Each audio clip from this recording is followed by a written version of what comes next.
terganggu dengan suara toa itu. Yuk, silakan. Kamu baca Quran. Baca Quran ya kamu baca Quran aja. Kenapa orang lain harus dengerin kamu baca Quran? Gitu loh. Toh kamu juga nggak ngerti apa yang kamu baca. Emang kamu ngerti apa yang kamu baca?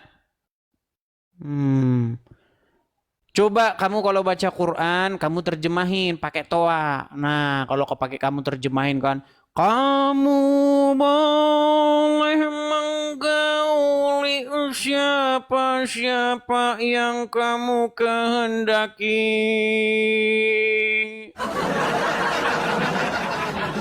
Coba baca Qurannya begitu. Oh, gimana? Ada ayatnya.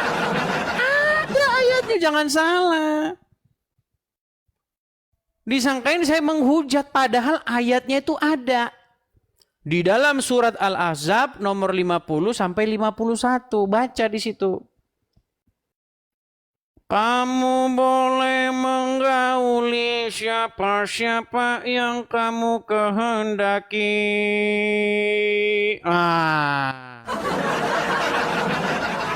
Lu gak percaya kamu. Dibilang saya menghujat, padahal ayatnya ada. Ya silakan. Siapa nih? Ada Angga. Ya, selamat malam saudara Angga. Halo Bang Edis. Ya, Muslim Bang. Bukan, ini saya mau tanya yang kemarin siapa itu? So, mohon maaf Bang, saya turunkan ya. Saya sudah bilang kalau bukan Muslim jangan mengajukan permintaan naik ya. Teman-teman, saya bukannya kejam atau apa ya teman-teman ya. Teman-teman sekalian, tadi kan sudah saya jelaskan apa alasannya. Kenapa saya mengundang yang Muslim naik. Supaya apa? Supaya langsung kita dapat klarifikasi dari Muslimnya. Begitu ya. Yuk, silakan. Oke, kita kasih lihat ada Finza. Ya, saudara Halo, Finza. Apakah Anda seorang Bang. Muslim? Muslim Bang. Ya, silakan Bang. Nyalakan kamera. Oke siap. Silakan.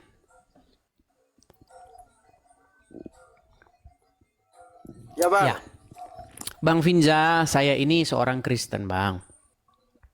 Nah, Ya. channel ini channel Edis TV ini channel diskusi lintas iman antara Islam dan Kristen. Nah, ketika terjadi diskusi antara Islam dan Kristen, orang Islam ini selalu dalam posisi babak belur. Bisa. Iya.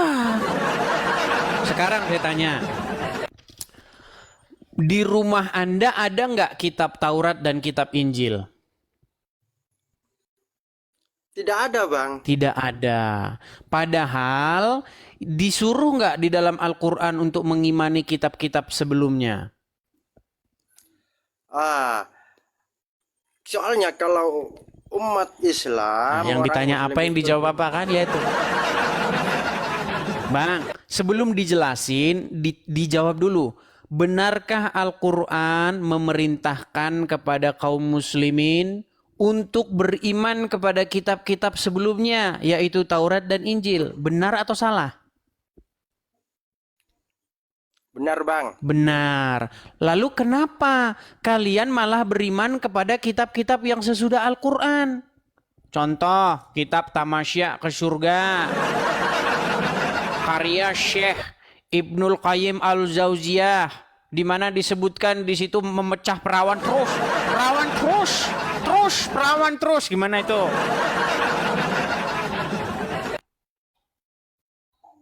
Bener nggak Bang yang saya bilang?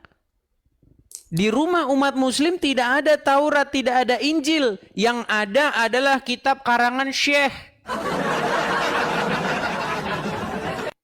Bener gak? Kita cuma punya satu kitab Al-Quran Bang. Iya, Al-Quran itu memerintahkan untuk beriman kepada kitab-kitab sebelumnya, betul?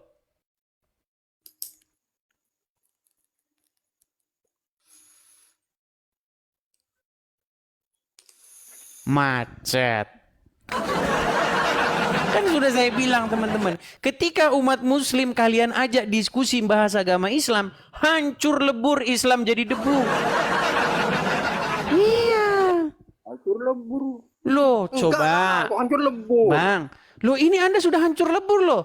Anda disuruh beriman kepada Taurat dan Injil. Tapi tidak Anda lakukan. Anda malah beriman kepada kitab-kitab yang sesudah Al-Quran. Yang menyuruh kamu untuk membenci orang Yahudi dan Nasrani, betul? Betul atau tidak? Salah itu. Loh, jadi Anda tidak membenci Yahudi dan Nasrani?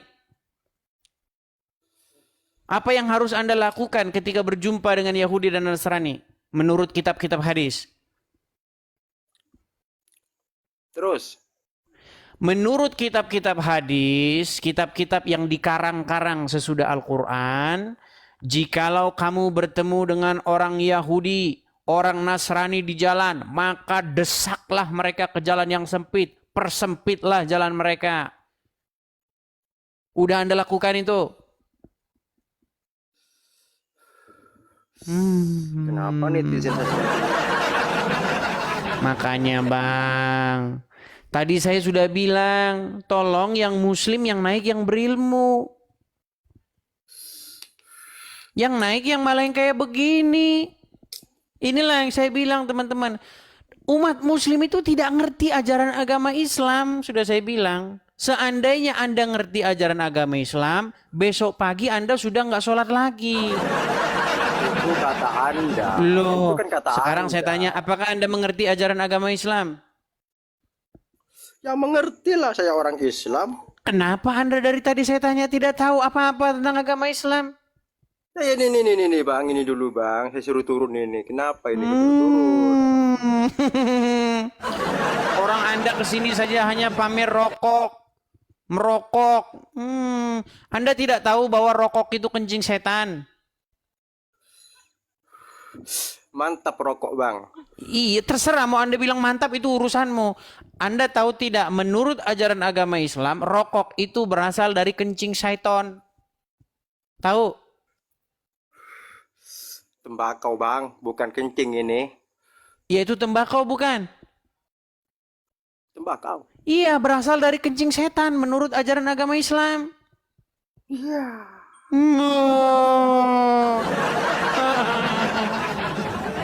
Oke lah, saya undang dulu ustadz-ustadzmu ya.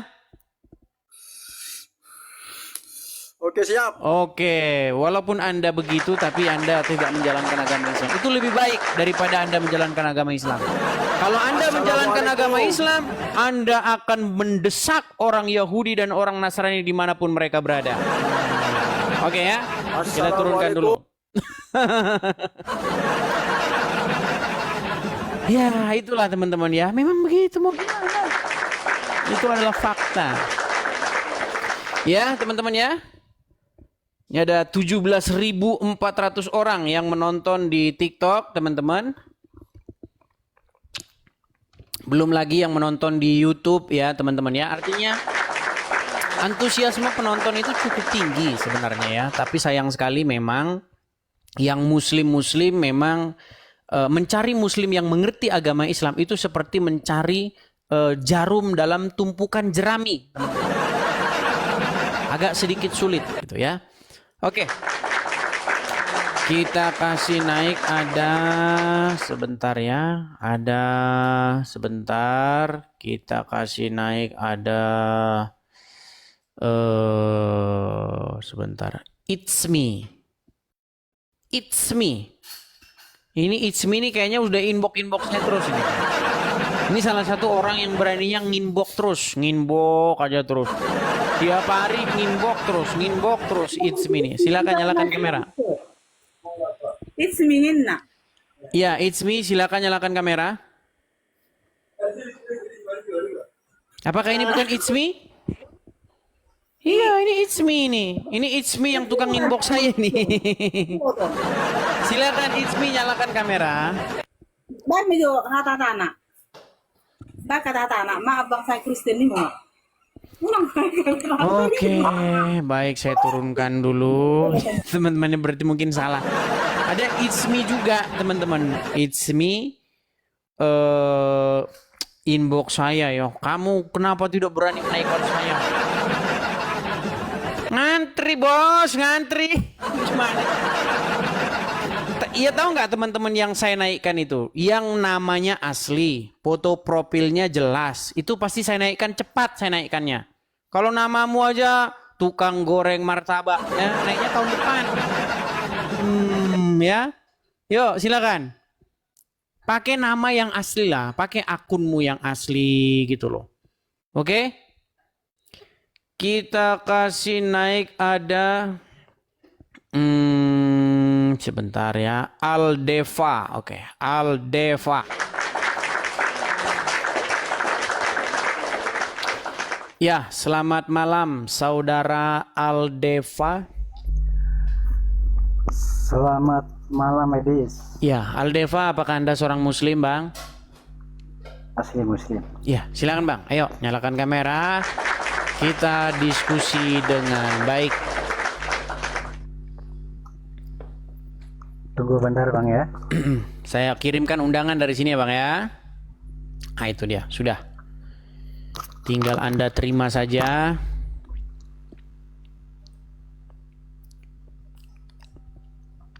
Silakan.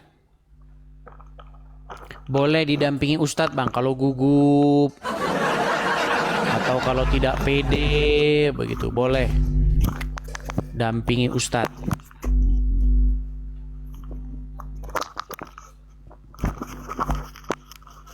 Jangan separuh Bang. Coba geser dikit, geser dikit, siapa, Bang? geser sedikit, geser ke sini sedikit biar agak tengah. Udah sangat cukup, Bang. Nah, oke ya, silakan. Silakan. Boleh saya bertanya, Bang? Boleh, silakan. Ini tema kita ya. Mau bahas tema atau mau bahas yang lain? Sok silakan bahas tema aja yang ada. Jadi menurut Al-Quran, Anda itu disuruh beriman kepada Taurat dan Injil, disuruh beriman kepada kitab-kitab sebelum Al-Quran. Betul atau salah? Betul. Betul. Apakah di rumahmu ada Taurat dan Injil? Kalau Injil tidak ada. Taurat? Adanya Al-Quran dan Taurat. Taurat ada? Ada. Mana coba? Bohong kan? Ya karena memang dalam ajaran agama Islam tuh boleh berdusta dalam 3 hal. Satu-satunya nabi yang bolehin orang berdusta dalam 3 perkara itu cuman Muhammad, Bang.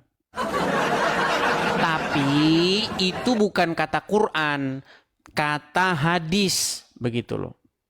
Kalau Quran berkata apa di dalam surat Al-Ahzab ayat 70? Ya ayuh. Nah, kabur lagi kan? Ya, teman-teman ya, kita memang akan mengekspos bagaimana kelakuan-kelakuan umat-umat Islam, teman-teman. Ya, tapi jangan salah, teman-teman. Saya itu punya banyak teman-teman muslim ya, yang di KTP-nya Islam. Tapi mereka baik-baik. Kenapa mereka baik-baik? Karena mereka tidak menjalankan agama Islam itu.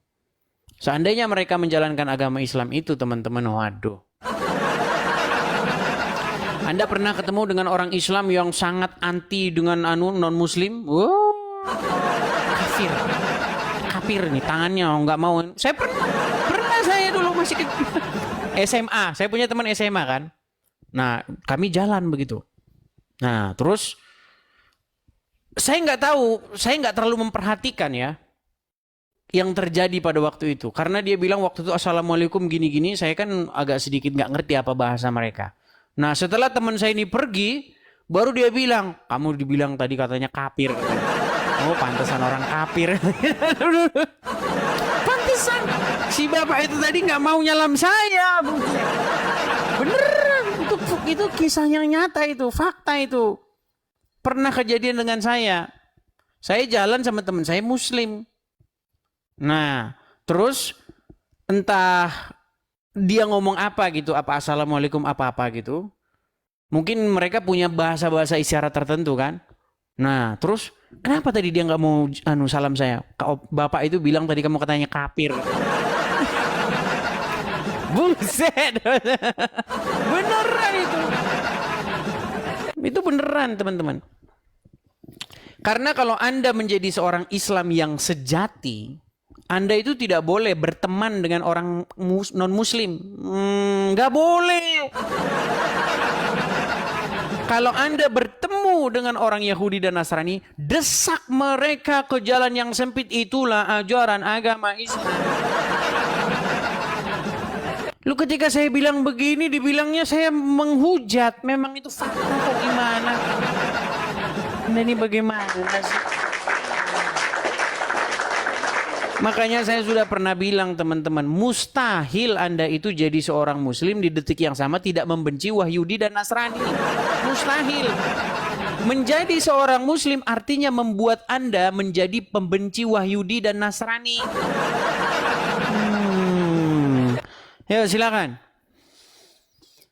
Kita kasih naik, ada saudara. Terpental lagi.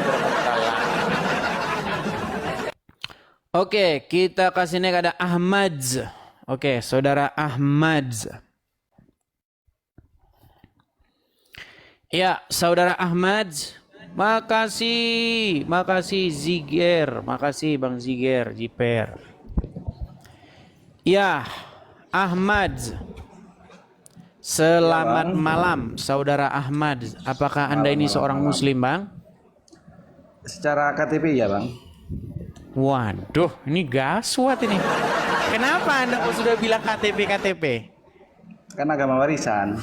Agama warisan, tetapi Anda tidak melaksanakannya ya? Kayaknya enggak deh. Iya, Bang, kalau Anda melaksanakan agama Islam, Anda itu nanti pasti jadi orang jahat. Percaya nggak? Percaya enggak tahu sih, Bang, enggak. Udah mulai ragu-ragu. Bang, menurut Al-Qur'an di dalam surat At-Taubah ayat 29, perangilah orang-orang yang tidak beriman kepada Allah dan Rasul-Nya. Ada nggak ayatnya? Aku kurang paham sih, Bang. Kayaknya ada, Bang. Ada. Ada. Anda disuruh memerangi orang-orang yang tidak beriman kepada Allah dan Rasul-Nya. Sampai mereka bayar. Diperangi sampai bayar, Bang. Bukan sampai masuk Islam. Enggak. Anda tidak peduli sebenarnya saya masuk Islam atau tidak. Tidak peduli. Tetapi Anda harus, tujuan Anda harus sampai saya mengeluarkan duit. Mungkin itu Islam yang cuma belajar kulitnya aja, Bang. Itu Islam yang belajar Al-Qur'an, Bang. Kalau Islam yang tidak belajar Al-Qur'an, ya memang mereka baik, rata-rata baik begitu. Al-Qur'an itu kan gini, Bang. Kalau menurut saya ya, memang ayatnya kan sepotong-sepotong. Cuma rata-rata itu orang nggak mempelajari secara penuh, Bang, gitu, Bang. Saya mempelajari secara penuh, Bang.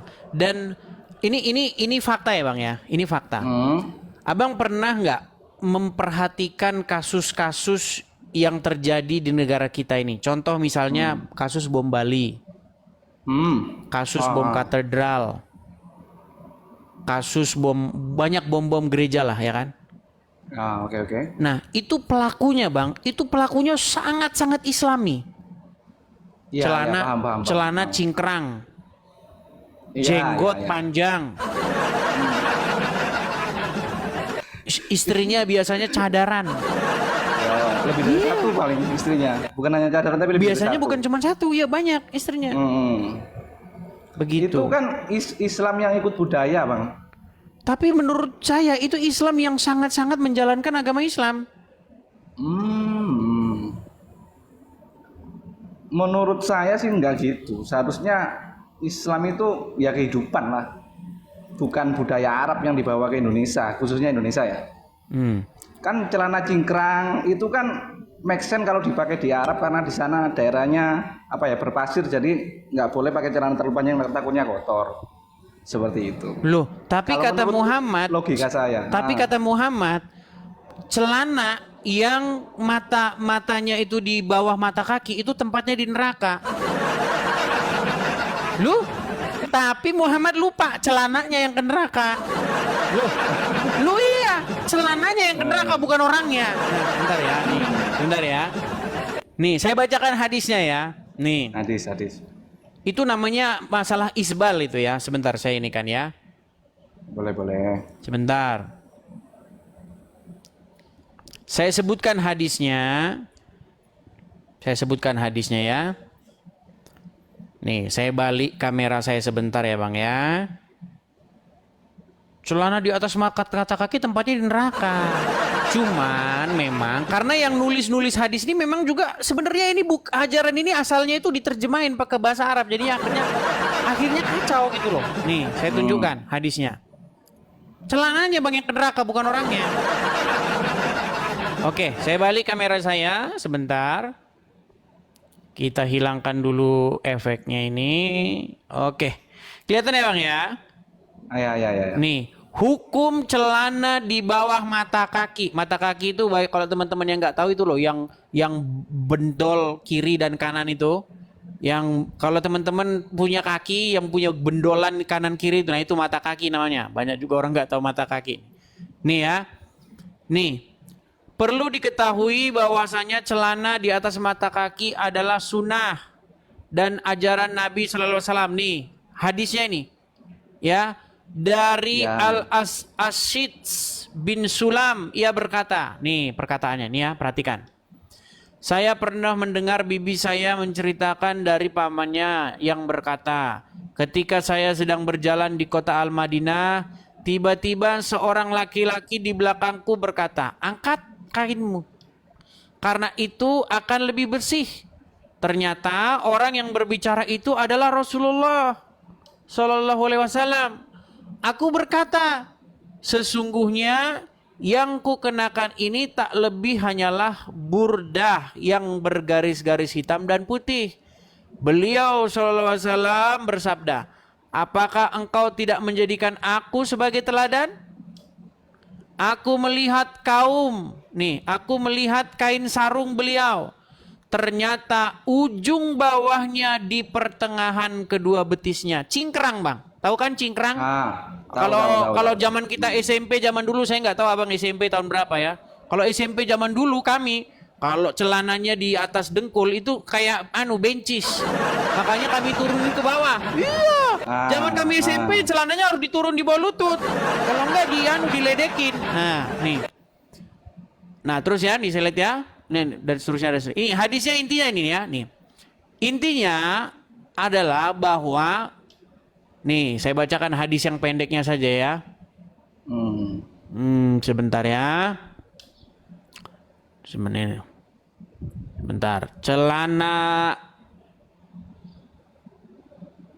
Sebentar ya. Kita lihat hadisnya ya. Celana di bawah mata kaki itu tempatnya di neraka. Ini ada banyak sekali nih hadis-hadisnya ini ya. Nah ini ya. Kain nih, nah ini dia hadisnya. Nah. Kain yang berada di bawah mata kaki itu berada di neraka. Nih Bang, kain yang berada di bawah mata kaki berada di neraka. Kainnya Bang. Nah iya, kain yang di neraka. Iya. Gitu. Jadi memang Bang ya, sebenarnya mereka itu bukan sembarangan mereka mempelajari. Mereka belajar dengan sungguh-sungguh. Makanya celananya di atas mata kaki. Tapi sebenarnya ya Bang ya, sebenarnya kalau kan ada Islam yang moderat, ada Islam yang belajar letterlek begitu ya, hurufiah begitu. Itu sebenarnya berbicara mengenai kesombongan. Iya, karena gini loh, kalau kita baca konteksnya itu berbicara begini, bagaimana ketika ada orang-orang yang kaya yang memboros-boroskan bahan kainnya sampai diseret-seret. Abang tahu kalau nikahan orang-orang luar negeri, yang perempuan sampai celananya digendeng-gendeng. Iya. Ada orang gendeng-gendeng. Nah itu makanya kelebihan bahan. Nah, jadi sebenarnya konteks hadis itu berbicara begitu, Bang. Bagaimana orang-orang yang sombong begitu loh. Yang bahannya itu sampai diseret-seret. Nah, makanya dikatakan oleh Muhammad orang-orang seperti itu tidak baik, tempatnya di neraka. Tapi yaitu Muhammad kadang salah ngomong, Kain yang di neraka. Kain yang di bawah mata kaki, tempatnya di neraka. Nah, itu sebenarnya berbicara kesombongan. Ini Ari Untung, tahu Ari Untung kan? Tahu. Nah, dia langsung pakai celana cingkrang. Karena apa? Karena dia ingin mengikuti sunnah, tapi dia lupa istrinya pakai tas Hermes harga miliaran. Nah, itu. Jadi sebenarnya itu berbicara orang-orang yang menghambur-hamburkan sesuatu yang tidak berfaedah. Di dalam Al-Quran ada satu ayat yang berbunyi, mubazir. Sesuatu yang mubazir itu adalah sahabatnya setan. Orang yang melakukan perbuatan mubazir, sesungguhnya dia adalah temannya setan. Pernah dengar ayat itu? Pernah. Iya. Saya Berarti nih, mungkin teman-teman muslim yang lain tidak tahu ya, nih ya. Nih. Saya sebutkan ya. Perbuatan mubazir nih. Perbuatan mubazir sahabat setan. Nih, saya tampilkan. Kita kalau ini ada semua nih. Di dalam surat Al-Isra ayat yang ke-27. Nih ya, saya bacakan. Surat Al-Isra ayat 27. Kalau saya ini Bang sangat-sangat mengerti ajaran Islam. Makanya saya senang kalau ada orang Islam yang belajar dengan saya. Nih ya. Di dalam surat Al-Isra ayat yang ke-27. Sebentar, ini kok bukan ayat malahan. Sebentar ya. Al-Isra 27. Nih ya. Kelihatan ya Bang ya. Sesungguhnya orang-orang yang pemboros itu adalah saudara setan. Dan setan itu sangat ingkar kepada Tuhannya. Nah di sini Bang kata bahasa Arabnya itu mubazirina. Jadi orang-orang yang melakukan perbuatan-perbuatan mubazir atau sia-sia yang unfaedah. Nggak ada gunanya, nggak ada maknanya.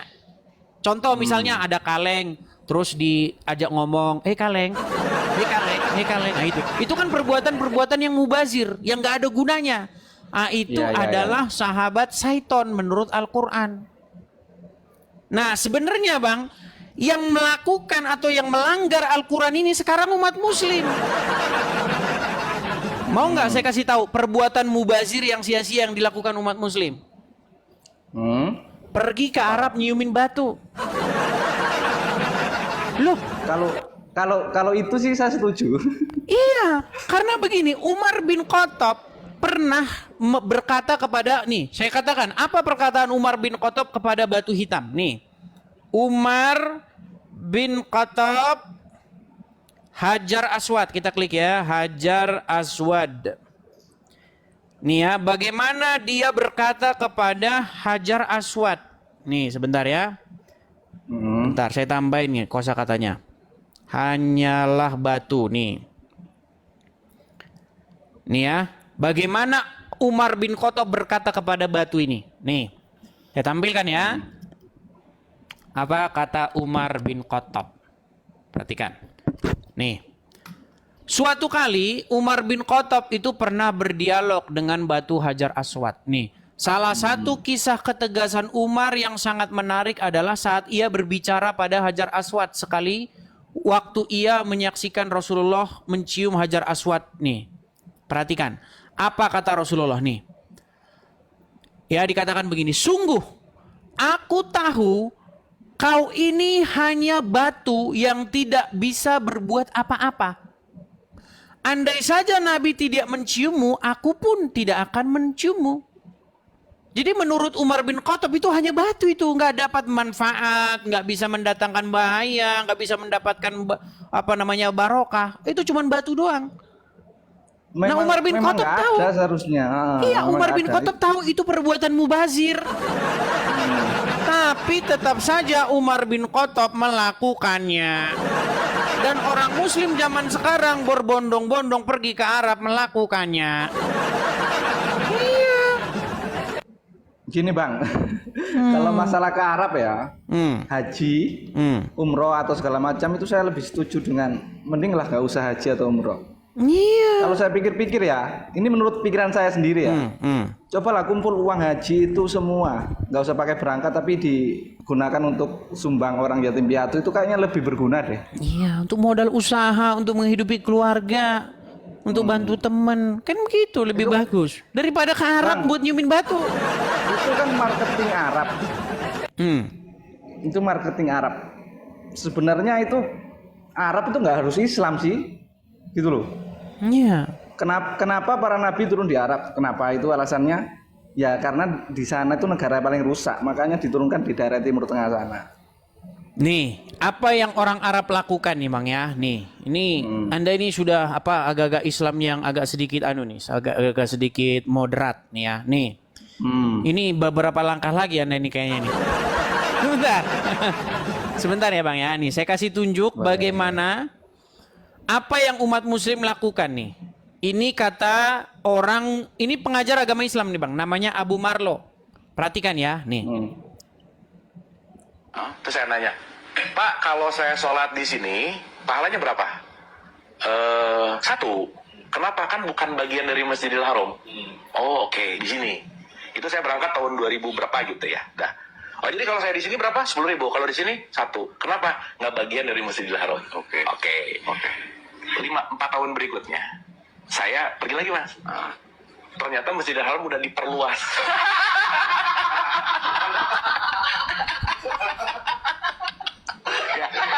Saya nanya lagi.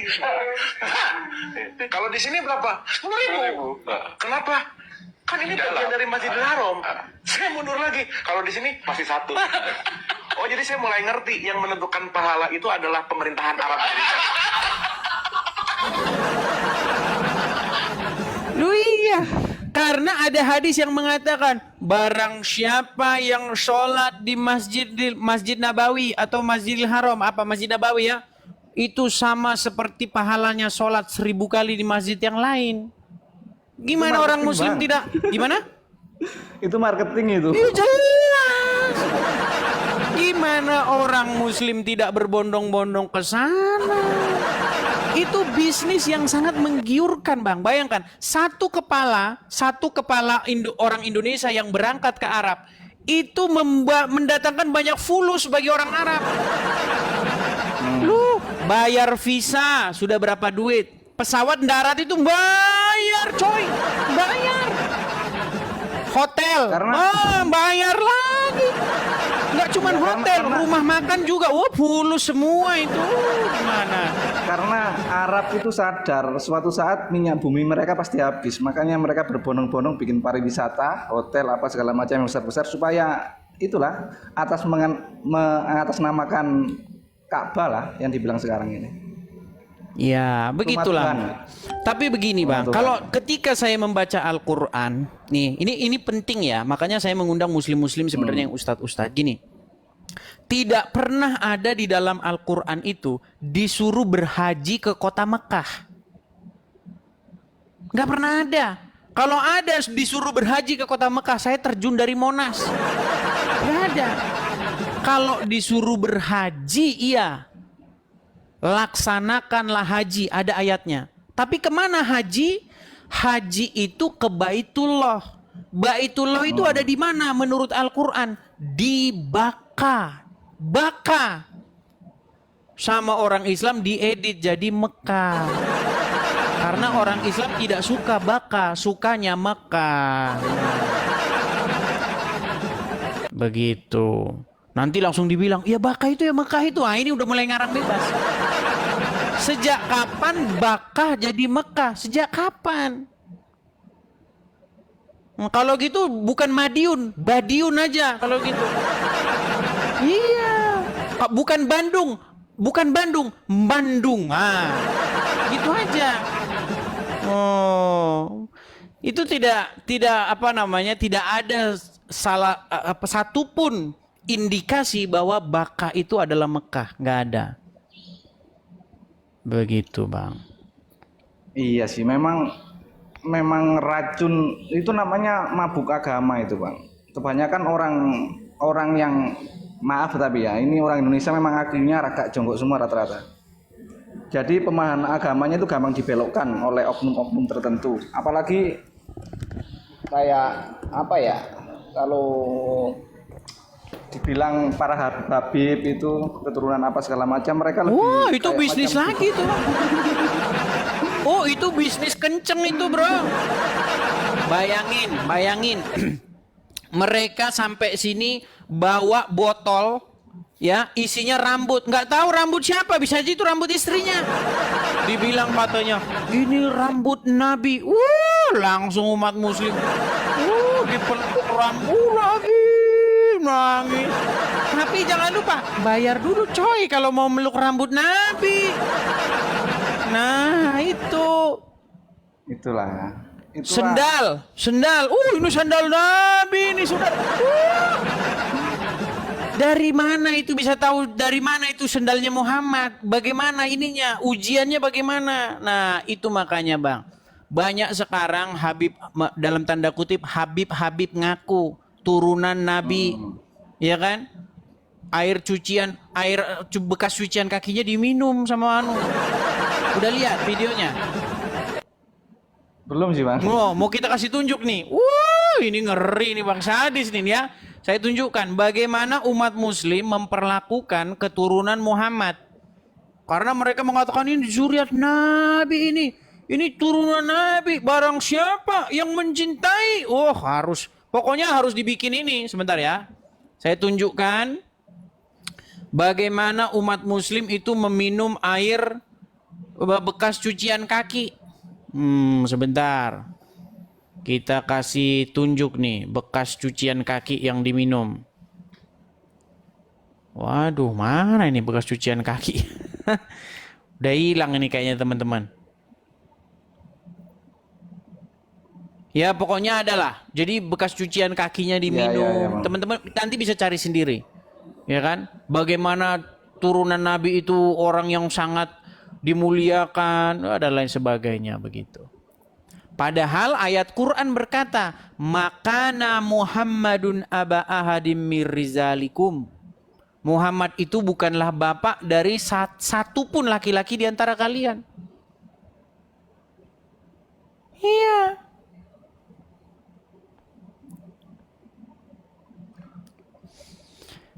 Jadi mereka biasanya menegaskan ayat-ayat tentang kemuliaan Muhammad. Apa ayat-ayat yang mereka ini kan? Bagaimana orang yang minum darah Muhammad itu otomatis masuk surga? Iya. Ada gitu, Bang? Ada hadisnya. Barang siapa yang minum darah Muhammad, itu tubuhnya itu tidak akan disentuh api neraka. Nih ya. Ini banyak abang yang tidak tahu nih. Minum darah Nabi nih ya. Bagaimana ada orang minum darah Nabi? Nih Muhammad ya. Nih, coba ini kalau yang ngomong ini pasti abang langsung percaya nih, karena ini ustadz yang diperhitungkan di Indonesia ya. Coba ustadz siapa? Siapa? Oh, ini sangat terkenal ini ustadznya. Pasti Anda akan langsung tahu suara siapa ini. Dengar ya. Suaranya pasti sangat familiar bagi Anda. Coba, nih. Saya pernah dengar cerita tentang sahabat yang meminum darah Nabi SAW. Sedangkan dalam Al-Quran minum darah itu dilarang. Darah itu haram. Ini khususnya. Nama kitabnya Mafahim Yajib an Tusahhah. Ketika Nabi menyuruh sahabat membuang darah bekas bekam. Iya, tahu. Ambil darah, pergi buang sana. Begitu dia ke belakang, bukan dibuang ya, diminum ya darah Nabi. Lalu dibilang, yang mana darah? Kau minum. Kata Nabi SAW, orang yang darahnya bercampur dengan darahku, haram disentuh api neraka. Darah Nabi SAW, darah kawan antum, jangan antum minum. Dracula. Lihat betapa standar gandanya di situ. Kalau orang minum darah Muhammad, tubuhnya haram disentuh api neraka. Tapi kalau Anda minum darah teman antum, antum Dracula.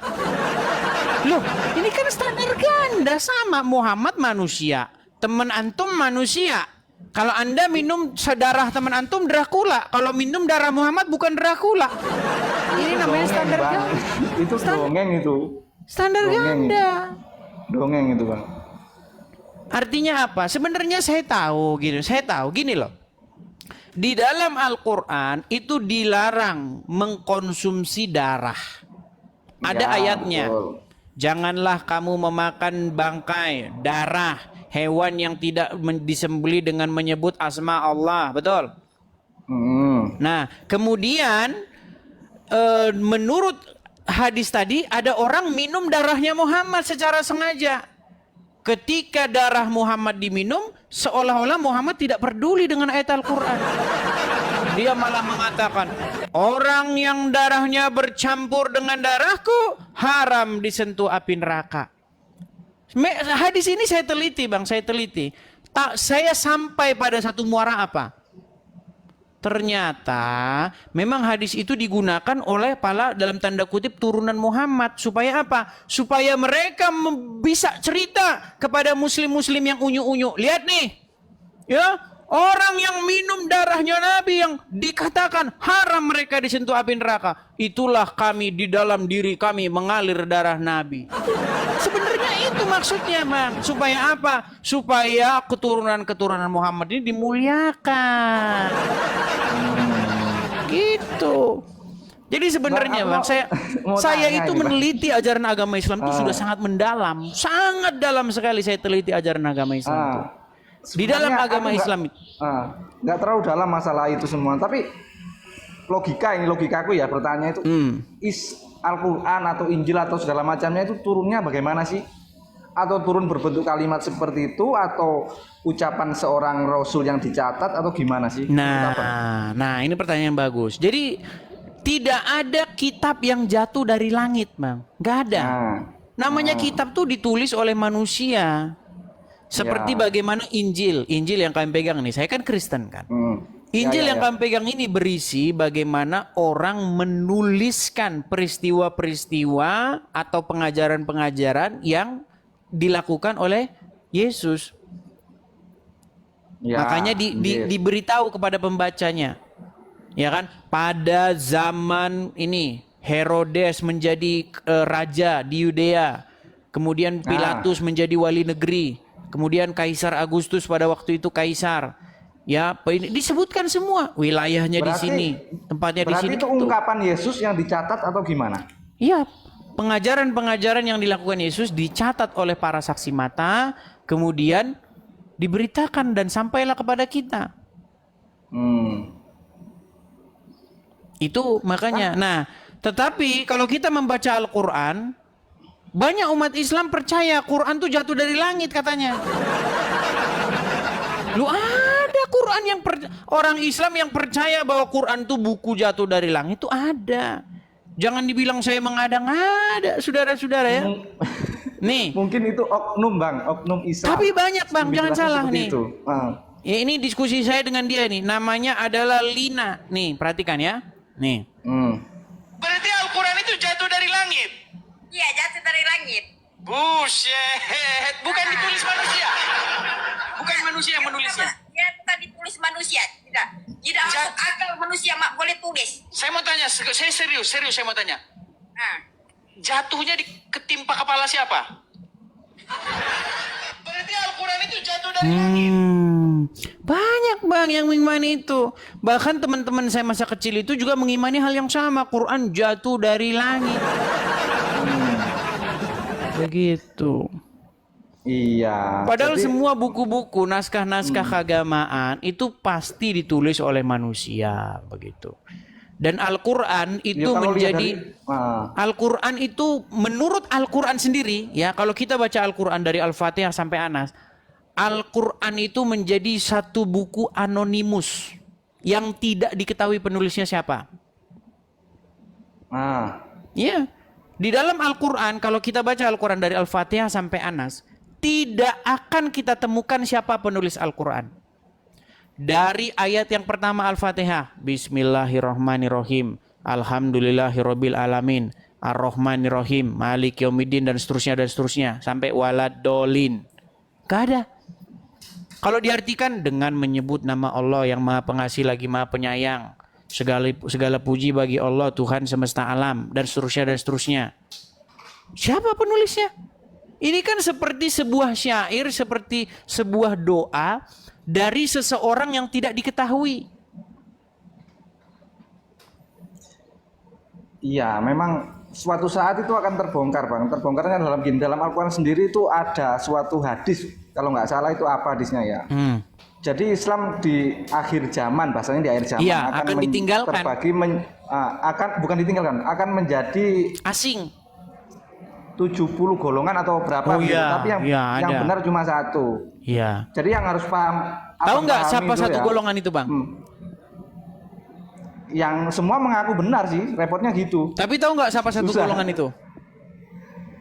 Yang di situ disebutkan itu apa namanya?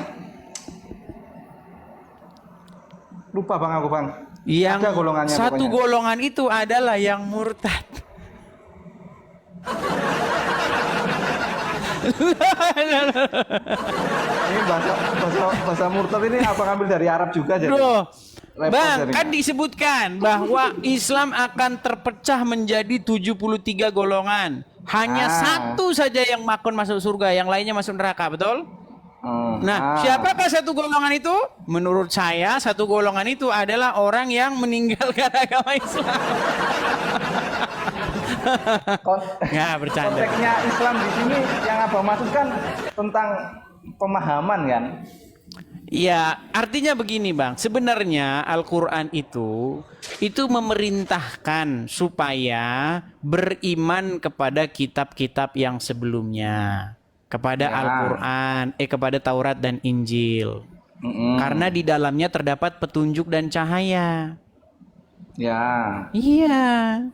Tetapi Quran yang ada sekarang ini diakui juga oleh umat muslim, itu karangan Utsman bin Affan. Iya. Di dalam Quran surat Al-Baqarah ayat yang kedua. Zalikal kitabu la raiba fihi. Kitab ini. Jadi kata-kata kitab ini itu merujuk kepada sebuah buku. Sekarang coba nih, saya tes ya Bang ya. Abang percaya nggak bahwa Quran itu pertama kali difirmankan kepada Muhammad? Quran difirmankan kepada Muhammad. Menurut umat muslim, Quran itu kan pertama kali diucapkan kepada Muhammad, betul? Ya. Nah, ketika dikatakan kepada Muhammad, zalikal kitabu la raiba fihi kitab ini tidak ada keraguan padanya, petunjuk bagi orang-orang yang bertakwa. Berarti kitabnya udah ada belum? Udah ada. Iya, harusnya udah ada. Sama kayak gini loh. Nasi goreng ini saya berikan kepada kamu. Harusnya nasi gorengnya udah ada.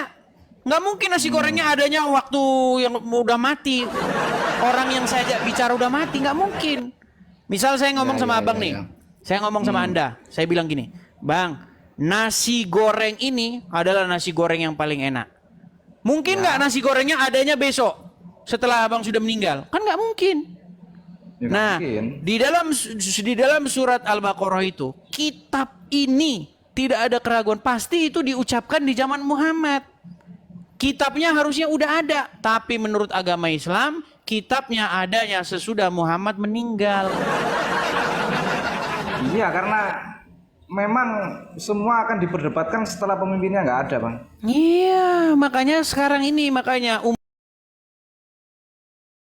umat muslim pun mengakui kitab yang ada sekarang ini dibuat atau dibukukan di zamannya Utsman bin Affan. Itu pun setelah dia melakukan pembakaran terhadap kitab-kitab lain. Mushaf-mushaf Quran dibakar semua. Yang ada tinggal mushaf karangan Utsman bin Affan. Makanya Quran yang sekarang itu nampak tentang Quran, Bang. Wah, kan saya 13 tahun Bang mendalami Al-Quran. Bayangin Bang, kalau Abang pergi kuliah. Motif. Nah, nih saya jelasin nih.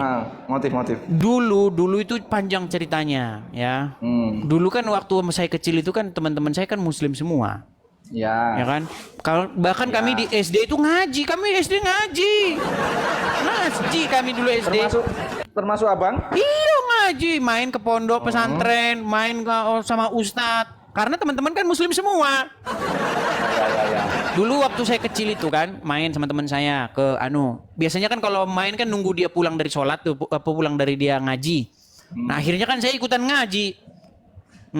Nah setelah pulang ngaji baru kami main bareng. Nah jadi waktu ngaji tuh saya ini denger gitu kan. Oh kayak begini tuh ajaran agama Islam. Oh iya. Namanya masih anak-anak kan. Nah setelah itu waktu berjalan lama adalah satu peristiwa yang membuat saya itu memikirkan sebenarnya manusia ini nanti mau kemana gitu. Kalau menurut abang? Nah itu makanya saya merenungkan manusia ini dari mana datangnya. Kemudian mau kemana? Bumi ini dari mana asal usulnya? Siapa yang bikin semuanya ini? Nah pertanyaan-pertanyaan yang berkecimpung dan lain sebagainya itu membuat saya memikirkan sebenarnya apa kebenaran itu apa gitu. Nah akhirnya saya dalami, saya pelajari agama Islam, pelajari agama Kristen. Nah terus waktu saya belajar itu saya lihat ada orang debat-debat. Ya. Ada Zakir Naik debat begini, ada begini. Ternyata mereka debat-debatnya. Saya coba jawab. Nah, akhirnya jadi seperti sekarang ini, begitu. Berarti yang abang pelajari agama tentang monoteis saja bang ya? Ya, yang saya pelajari agama Islam, kemudian Kristen, kemudian Yahudi. Ya, itu Yang monoteis lain-lain sedikit-sedikit saya belum terlalu mendalami. Abraham lah, agama Abraham lah ya. Iya. Ya kalau monoteis memang gitu bang. Kalau saya benar berarti kamu salah. Enggak juga. Enggak, kebanyakan gitu. Pasti berdebat. Kebanyakan pasti berdebat. Iya, karena begini. Karena kalau kita mempelajari agama Islam dengan kita mempelajari agama Kristen, memang akhirnya nanti nggak ketemu.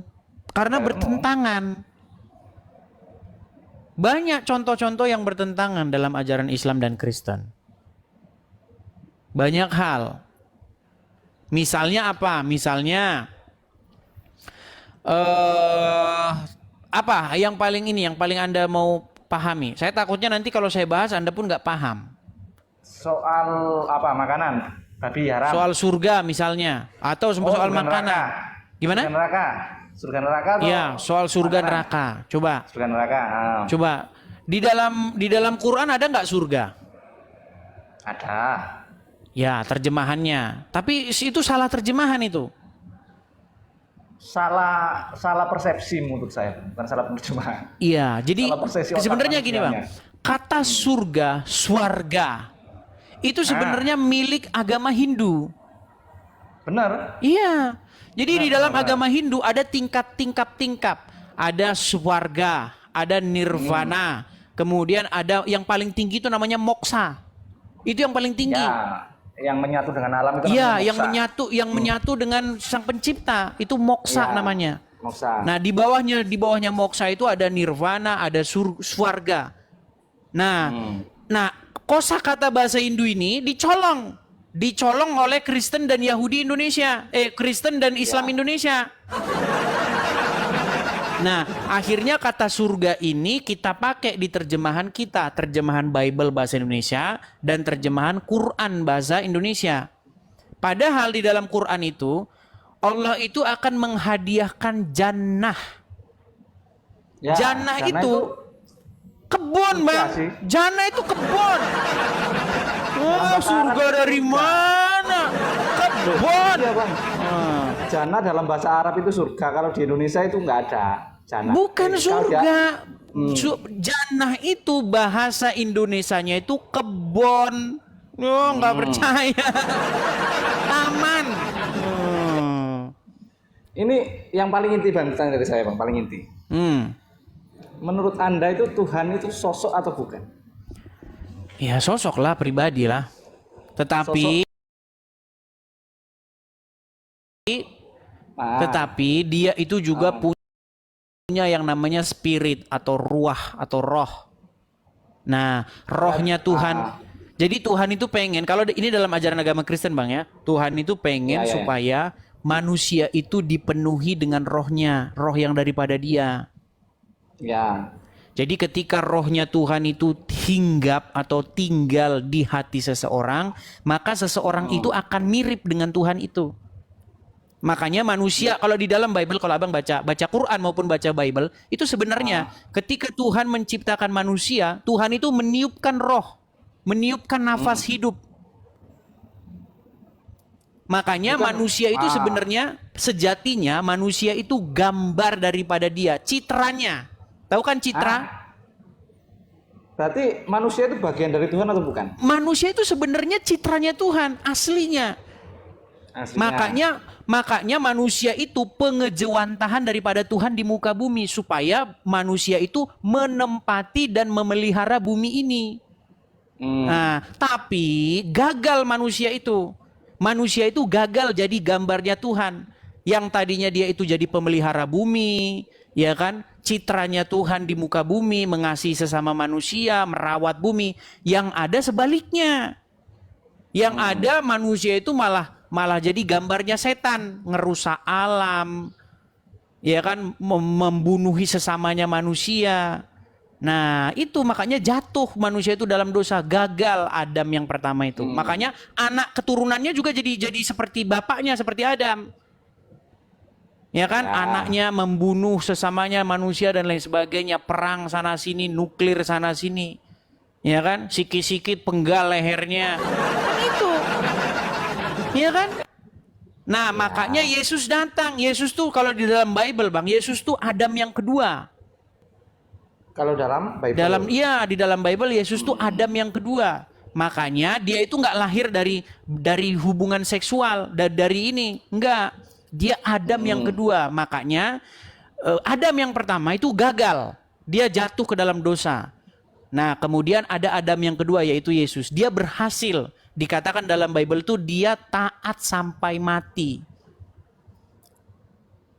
Nah, makanya Yesus berkata, roh Tuhan ada padaku. Jadi ketika Yesus taat sampai mati, maka dia itu dikatakan dalam Bible dibangkitkan. Dia itu bangkit. Dia masuk kepada hidup yang kekal. Nah, jadi sebenarnya pesan Injil itu supaya manusia itu jadi seperti Yesus. Menjadikan Yesus itu sebagai contohnya.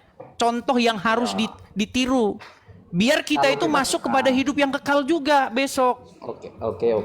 Iya. Berarti ya Yesus itu wujud Tuhan itu sendiri kan? Iya, makanya Yesus berkata, barang siapa melihat aku, ia telah melihat dia yang mengutus aku. Itu kata Yesus. Nah, kita ini Bang harus nyontoh Yesus itu. Kalau dijahati jangan balik jahati orang. Harus mengasihi, bahkan orang yang menganiaya kita sekalipun kita harus mengampuni. Ketika Yesus diperlakukan, disalibkan, apa kata Yesus? Ampunilah mereka karena mereka tidak tahu apa yang mereka perbuat. Nah, biar kita itu jadi seperti Yesus. Jadi gambarnya dia. Kembali pulih citra kita seperti sebagaimana sedia kala. Tapi jangan seperti Muhammad. Masalahnya jangan seperti Muhammad. Nah itu Bang. Bang, kenapa ada pendidikan Muhammad? Lu, ketika saya baca cerita tentang Muhammad Bang, waduh. Bang, 1/5 harta rampasan perang buat Muhammad. Mana? Ayo. Wanita-wanita boleh menyerahkan dirinya kepada Muhammad. Ayo, apalagi? Muhammad menikahi anak di bawah umur, apalagi? Menyuruh manusia minum air kencing onta. Ayo, waduh banyak lagi, Bang.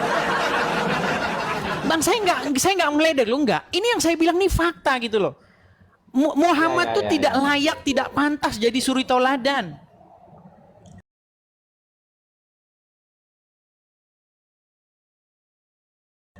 Dia nggak pantas jadi contoh yang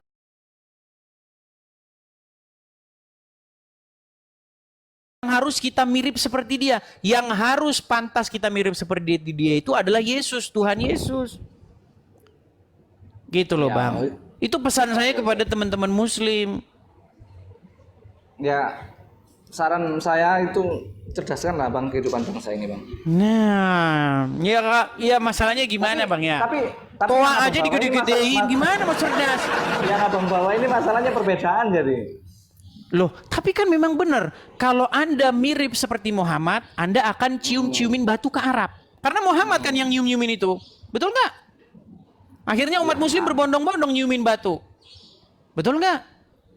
Terus nanti Anda akan main lempar-lemparan batu juga. Itu sih menurut saya sebenarnya itu cuma simbolik aja sih. Simbolik menurut saya. Apapun itu simbolik. Simboliknya bagaimana? Ya sebenarnya simbolik kalau orang bisa secara nalar otaknya bersih menerjemahkan ya nggak mungkin sampai ke situ. Iya gini loh Bang, masalahnya umat muslim itu kan menjadikan Muhammad sebagai suri tauladan. Dikatakan dalam Al-Quran, di dalam dirinya terdapat suri tauladan yang baik, betul? Ya. Nah, makanya umat muslim melakukan seperti apa yang dilakukan oleh Muhammad. Ya. Nah, jika Anda melakukan apa yang seperti Muhammad lakukan, bayangin Bang. Belum nanti saya tunjukkan hadisnya. Bahwasanya kiamat tidak akan terjadi sampai umat muslim membunuh orang-orang Wahyudi. Dan banyak hadis-hadis lain. Jika kamu bertemu dengan Nasrani dan Yahudi di jalan, maka desaklah mereka ke jalan yang sempit, persempitlah jalan mereka. Itu bertolak belakang dengan ajaran Yesus, Bang. Apa kata Yesus? Jika kamu mengasihi orang yang hanya mengasihi kamu saja, apakah upahmu? Bukankah mereka juga melakukan hal yang sama? Mereka mengasihi juga orang yang mengasihi mereka? Ya. Karena kalau kita mengasihi orang yang mengasihi kita, artinya impas, bener nggak? Ya impas. Impas. Makanya Yesus mengajarkan yang lebih tinggi. Tetapi aku berkata kepada kamu, kasihilah orang-orang, bahkan orang yang membenci kamu. Mintalah berkat bagi orang-orang yang mengutuk kamu. Walaupun kita dikutuk Bang, tapi kita tetap memberkati mereka. Beda jauh Bang dengan ajaran Yesus. Makanya Bang, kita itu harus seperti Yesus. Menjadikan Yesus sebagai suri tauladan kita. Contohnya, jadi Tuhan, jadi Tuan kita. Ya kan dalam Islam pun Yesus itu disebut Isa kalau nggak salah. Iya, masalahnya Yesus versi Quran ya. Yesus versi Bang, Kan Yesus versi termasuk nabi yang harus kita imani itu. Iya, masalahnya umat muslim di mana ajaran Nabi Isa di mana? Ya kasih itu kan ajarannya. Iya, adanya di Kasih kitab sayang. mana? Yo di Al-Quran pun ada sih Bang. Tapi ya Iya, masalahnya begini. Kalau betul-betul Abang ingin memperdalam ajaran Yesus, maka bacalah Injil. Karena Al-Quran memerintahkan bahwasanya disuruh beriman kepada kitab-kitab sebelumnya, yaitu Taurat dan Injil. Karena di dalamnya terdapat petunjuk dan cahaya. Begitu. berarti masih sama sih kalau konsep surga neraka gimana? Ya baik, kita kaji secara ini ya, akademis ya, karena kita jangan mengkaji secara dogma. Dogma. Oke, jadi gini, neraka itu juga bahasanya Hindu. Orang Hindu punya, bahasa Sanskerta punya. Sebenarnya tidak ada kata neraka di dalam Bible maupun di dalam Quran. Nah, kata neraka itu sebenarnya berasal dari sebuah tempat di Yerusalem. Ya. Jadi umat muslim jangan halu, neraka itu gini. Jadi di Israel ada tempat namanya itu lembah milik keluarga Hinom. Coba Abang tenangkan dulu kamera biar saya nggak pusing. Nah, gini. Jadi ada orang Israel atau orang Ibrani, orang Yahudi, dia itu keluarganya Hinom. Nah, keluarga Hinom ini dia punya sebuah lembah. Nah, di dalam bahasa Ibraninya Gehinom. Nah, Gehinom itu maksudnya, itu maksudnya lembah, cekungan begitu. Lembah, Gehinom, Geh ben Hinom. lembah milik keluarga anak-anaknya Hinom. Nah, dulu di Israel lembah itu dipakai sebagai lembah pembantaian. Lembah pembantaian, lembah pembuangan sampah, pokoknya lembah yang mengerikan. Dulu orang-orang non Yahudi atau penduduk asli negeri itu, orang Kanaan, mereka itu membakar anak-anak bayi mereka kepada dewa Molokh di situ, di tempat itu. Jadi mereka melakukan ritual pembakaran bayi kepada dewa Molokh mereka.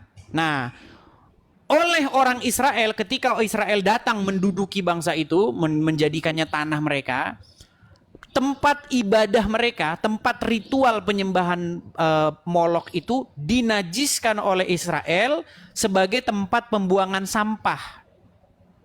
Ya kan? Dan juga pernah dijadikan tempat pembantaian. Nah, kata itu dikutip oleh Yesus. Tempat itu digunakan oleh Yesus sebagai lambang penghukuman. Makanya mereka akan dibuang ke Gehinom. Nah, kata Gehinom ini muncul di bahasa Yunani, Gehinom. Sama orang Arab dicolong jadi Jahanam. Loh, itu asal usulnya. Intinya kan neraka itu tempat yang nggak mengenakan lah. Iya, tapi bukan seperti yang didongengkan oleh orang Islam, Tuhan. Tempatnya ada, dilihat sekarang masih ada. Tinggal beli tiket pesawat berangkat, udah langsung ketemu tempatnya di sono. Nih, saya kasih tahu asal usul kata jahanam ya. Ini saya harus mengajar yang akademis juga kadang-kadang teman-teman, ya. Iya, biar ada isinya, Bang. Ya, biar ada isinya. Kita jangan bahas yang sifatnya dogma terus. Ya, Jangan betul, kita betul, bahas betul. yang sifatnya dogma, hal-hal yang kosmik terus. Kita bahas hal-hal yang sifatnya real, ya. Nih, kata jahanam, ya, akar kata, nih, biar Anda saya kasih tunjuk. Bentar ya. Nih ya, saya kasih tunjuk. Jahanam.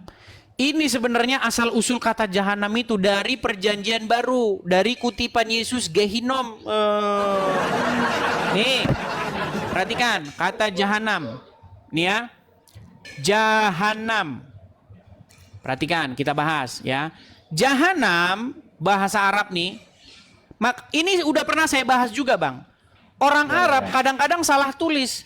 Kata jahanam ini kadang-kadang ditulis jahim. Karena dulu itu nggak ada harokatnya. Ini kan huruf ja, ini huruf ha, ini huruf nun, ini huruf mim. Ini bisa juga dibaca jahim, bisa juga. Kalau harokatnya di ini. Ini huruf nun ini kalau titiknya 2 di bawah kan jadi huruf ya. Ya. Iya, jahim bisa jahim juga. Memang huruf H-nya ini beda. Ada huruf H, ada huruf H, kan 2 huruf H. Ya kan? Kan itu kan gundul, Bang, nggak ada harokatnya itu. Iya, dulu gundul, dulu nggak ada harokatnya. Ini pembahasan kita besok. Besok kita bahas ini. Ini hal-hal yang akademis begini belum nyampe ilmu-ilmu orang Islam biasa. Ini ya. Apa di sini dikatakan ya? Nih, jahanam, terjemahan jahanam adalah neraka tempat penyiksaan yang memiliki 7 pintu. Ini kata-kata 7 pintu ini ngarang bebas ini.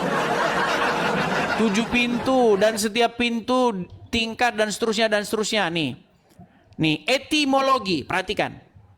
Nih, jahanam berasal dari kata jahanam nih. Akar huruf JHM memiliki banyak arti. Salah satunya adalah ini kajian-kajian dogma. Tapi kalau kita mengkaji secara etimologis, kata ini sebenarnya tidak berasal dari kata ini. Kata jahanam ini berasal dari kata Gehinom. Nih, saya tunjukkan sumbernya ya. Bentar ya. Sekali-kali kita harus teman-teman ya. Nih, Bang. Ini sayangnya bahasa Inggris ya. Mau saya terjemahin, Bang? Nih. Boleh. Nih, Gehenna. Nih, kata Gehenna ini. Atau Gehinom, Hebrew. Ben Hinnom. A valley of Hinnom. Ini lembah dari Hinnom. Ya. Adalah satu tempat yang di dalam Bible seperti yang saya ceritakan tadi. Ini tempatnya itu ada ini. Ya. Nih, Gehinom. tempat pembuangan sekarang, tempat pembuangan sampah. Nah, etimologi nih. Nih, secara etimologi akar katanya berasal dari ini. Dari Valley of Son of Hinnom. Lembah milik keluarga anak-anak Hinnom. Nih. Nih, the name Gehenna derives turunan dari bahasa Yunani nih, Koine Greek, yang ditemukan dari bahasa di dalam Perjanjian Baru. Nih, ini asal usulnya dari Bible. Jadi kata Jahannam itu berasal dari istilah Bible. Makanya kalau abang belajar Quran, cari tafsir-tafsir, itu kata Jahannam itu masuk ke dalam kata-kata mustaribah. Bahasa-bahasa yang diambil dari kitab-kitab terdahulu. Cuma masalahnya umat muslim tuh udah langsung anti kalau disuruh sekolah kayak begini. Mereka lebih seneng baca ini tausiah nih. Ya, Iya. itu kan orang-orang yang malas berpikir sih sebenarnya, Bang. Rata-rata kan cuma yang dipelajari tentang pahala sama dosa aja kan. Padahal itu kan hal yang dipercaya, itu kan hal yang nggak bisa dibuktikan. Iya, maksud saya seperti itu, Bang. Artinya kadang-kadang kalau kita debat dogma, kita itu debat kusir yang nggak ada isinya. Seperti debat dua anak SD yang ribut mengenai bapak siapa yang hebat. Iya. Ya kan? Zaman kita SD kan Iya, gitu. betul, Bapak betul, saya betul. yang hebat. Wah, hebat kan bapak saya itu. Debat kusir. Tapi kalau kita kembali kepada fakta-fakta yang betul-betul realitas, maka kita nanti akan punya penggaris yang akan kita gunakan bersama-sama sebagai kebenaran. Iya, karena kebenaran itu menurut saya itu kebenaran itu apa ya? Milik kepala masing-masing. Ya, kalau kebenarannya bersifat yang kebenaran dogma, kebenaran yang Dogma. subjektif. Kita jangan membahas kebenaran yang sifatnya subjektif. Melihat Tapi kita dari harus sejarah kan, Bang. Iya, kita harus kembali kepada Semua fakta, ya. realita. Semua nabi yang muncul pada zamannya itu pasti dimusuhi umat sebelumnya. Setuju nggak? Ya, tetapi kita bukan bahas itu, Bang. Kita bahas mengenai apakah benar bahwa kosakata itu diambil dari kitab-kitab terdahulu, tetapi orang Islam membuat definisi baru yang ngarang bebas. Iya, banyak loh. Injil, apa itu Injil? Kenapa kok kitabnya dikasih nama Injil? Coba umat muslim ditanya, pusing 7 keliling, Bang. Injil itu berasal dari bahasa Yunani juga, dari dua suku kata, eu dan angelion. Jadi evangelion dalam bahasa Arab jadi Injil.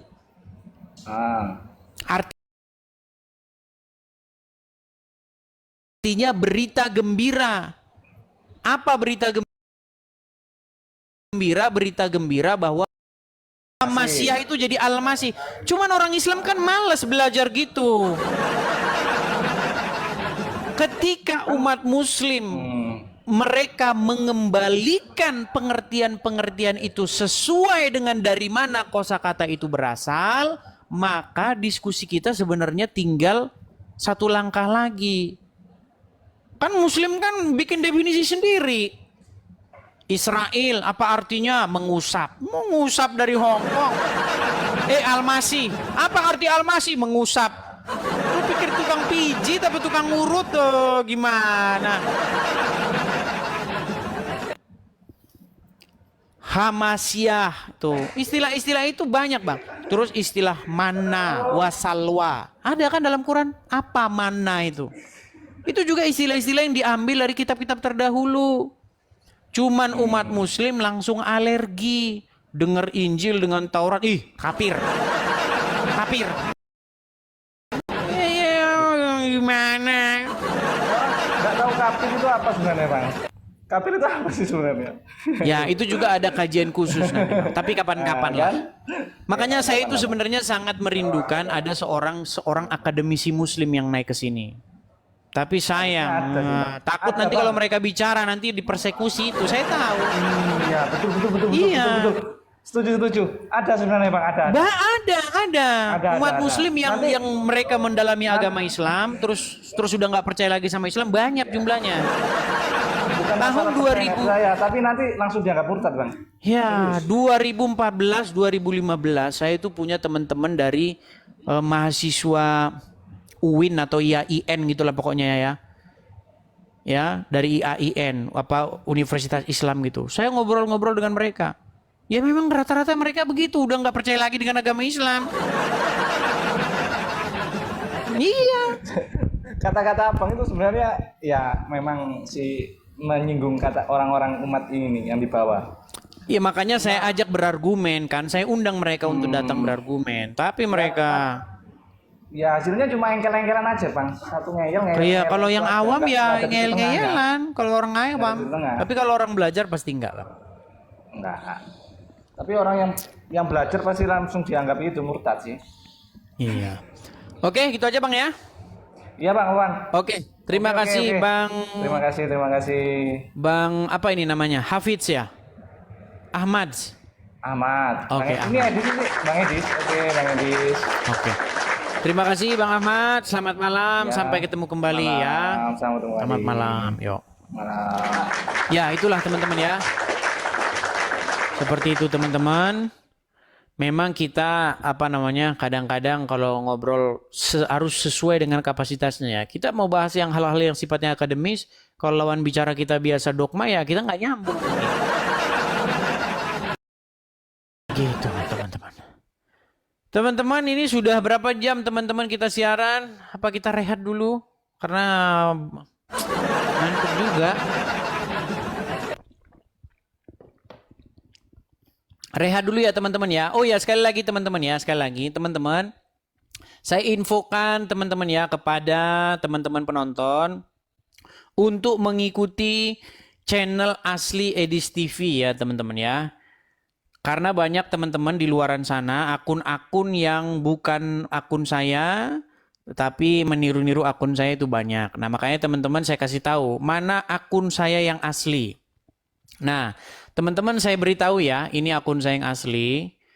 Teman-teman, kalau teman-teman klik di pencarian YouTube, nih ya, nih teman-teman ya. Lihat ya, ini saya balik kamera saya. Bagaimana Cak? Ini juga nih. Oh bukannya nih. Nih teman-teman, klik di pencarian YouTube kalau teman-teman mau cari saya di YouTube, nih ya. Ini bukan channel saya ini, teman-teman nih. Ini Edis TV Sang Debaters, ini bukan channel saya. Tetapi yang ditampilkan ini yang rekening kolektor, ini punya saya ini, betul. Tapi kalau channelnya bukan, ya. Nah, channel saya yang asli itu ini, teman-teman. Channel asli saya itu ini. Klik Edis TV. Nah, ketika teman-teman klik Edis TV muncul ini. Nah, ini channel asli saya. Nih. Ya. Klik profilnya. Nah, kelihatan kan? Ini channel asli saya nih. Ini saya sedang siaran, yang menonton di YouTube itu 3.300 orang sekarang. Nih. Nah, teman-teman, kalau teman-teman mau mensupport, ya saya mensupport pendirian Rumah Apologet karena kita ada program pendirian Rumah Apologet itu di sini. Nah, ini. Ada kolektornya, ini tempat saya ini. Ada juga link Saweria, teman-teman ya. Ini YouTube saya yang asli. Nah, bagi teman-teman yang ingin mencari di TikTok, tinggal klik TikTok, ya. Setelah teman-teman klik TikTok, pencet ke sini, ya. Ini ada tulisan Edis TV juga, ya kan? Klik Edis TV. Nah, nih. Ini kalau yang di TikTok sekarang nonton 15.000 sekian. Nah, lihat aja users ya. Ini akun saya nih. Ini akun saya sedang live. Nih, follower saya sekarang itu 30 Mei sudah 355.000. Nah, bagi teman-teman yang mau lihat siaran ulang, saya tautkan di sini ya. Nih, teman-teman bisa lihat YouTube-nya, tinggal klik saja ya. Kelihatan semua di sini ya teman-teman ya. Itu. Saya infokan setiap hari supaya jangan banyak orang nanya lagi, mana Bang akun yang asli? Ya ini akun yang asli ya. Makanya kalau saya bilang begini jangan kabur. Karena ketika kalau saya bilang begini langsung hilang semua. Besok nanya lagi, wah mana yang asli. Nah, makanya kalau saya bilang begini didengerin dulu, disimak. Jangan ketika saya menunjukkan begini pada hilang, nggak mau nonton. Tapi besok nanya lagi mana akun aslinya gitu ya. Ini akun asli saya teman-teman. Klik saja di pencariannya pokoknya ya. Pencariannya. Lihat di pencarian-pencariannya. Nanti teman-teman akan melihat. Nih, klik saja ya di kolom pencarian nih. Ketik kolom pencarian, kelihatan. Ya kan? Seperti itu. Oke, saya rasa itu saja teman-teman ya. Sekali lagi teman-teman, bagi teman-teman yang ingin mensupport pendirian Rumah Apologet, sekali lagi teman-teman, kita ada program pendirian Rumah Apologet supaya kita besok ada tempat sendiri ya untuk membuat konten-konten seperti ini, untuk siaran seperti ini. Intinya buat stasiun TV sendirilah kita intinya. Teman-teman bisa support saya di yang tertera di layar ya teman-teman ya. Tuh ada kolektor untuk Apologet. Tuh ya, teman-teman bisa lihat. Silakan teman-teman tangkap layarnya, screenshot ya supaya teman-teman tidak kehilangan kontaknya. Banyak yang bilang lanjut. Berat. Aduh, pengennya sih begitu teman-teman, lanjut terus. Tapi mau gimana? Ya, kita kan masih banyak keperluan lain teman-teman ya.